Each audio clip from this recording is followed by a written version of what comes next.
I've talked a lot about Drake May, a lot about Jaden Daniels, why both of these guys look like, to me, they'd be worthy of that number 3 overall pick. But if they don't feel that way, don't force it.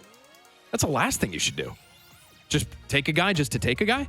I thought you were really on TV a week ago saying take a guy at 3. Take one of those guys at 3. If you like them. Okay. Well, that has to be the starting point. If you don't love the guy, then you can't take him. Then that's when you get into, well, yeah, he could be Zach Wilson. He could be Jamarcus Russell. He could be name your failed top first-round quarterback. And tough market to play in here. Now, I like them, right? That's why I would take one of those 2 guys. Yeah. But if they don't feel that way, I think I'd go with Beadle. And I've thought a lot about this because I like Marvin Harrison Jr. a lot. But there are so many receivers, especially in this year's draft. You might have 10 guys at the receiver position go in the top 100 picks, top 80 picks. Yep. I mean, it's that strong a class. And he might not be as good. Whoever you end up with a little bit later might not be as good as Marvin Harrison. But I'm okay with it because the tackle position is usually harder to find. Now, just very quickly, the Patriots have lucked out in a big way this year because there are legitimate quarterbacks, it looks like, at the top of the draft.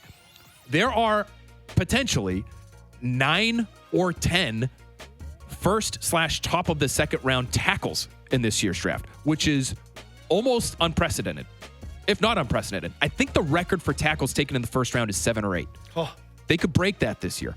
So if you wanted to take the quarterback and you still want to get your tackle, Beetle, you could get that guy maybe at pick number 34 overall.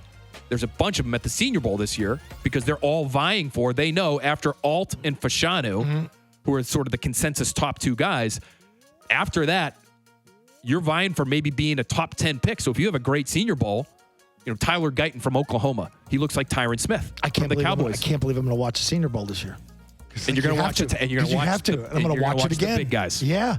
And, that scenario you and Beetle mentioned, because I think it can happen. Because to me, it feels like Daniels is going to potentially jump May. Say you're in love with Jaden Daniels. And I started to watch him because you got me on it. And I started watching him more. I like him more than May. And say he goes at 2 and then there's May with you at 3. That's the scenario where, the guy we love just went. I'm not just going to take a guy to take it. Let's trade to 5 and get our tackle. And stockpile picks. Ooh. And this is where you start playing the game, though, right? Because say you like Drake May, but you don't like him enough to take him at 3 overall. I don't like him 3 overall. And say you have Bo Nix, who's also at the Senior Bowl. It might be a first-round pick. Yeah. Say you have Bo Nix as your 4th behind May, but it's not all that different, the grade.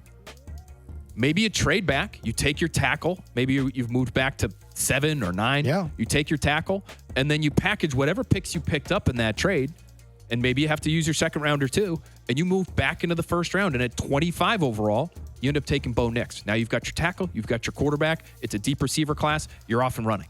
Yeah. Those to me are really, that makes truly more sense, viable scenarios. But you've got to be aggressive. You've got to be creative. And you've got first-time guys leading your front office. And it's multiple guys, so that could make it tougher too. Okay, now we have to have a conversation every time we want to try to move. Whereas if you have a set GM, that guy can work the phones. He can move around the board. He has the freedom to do what he wants.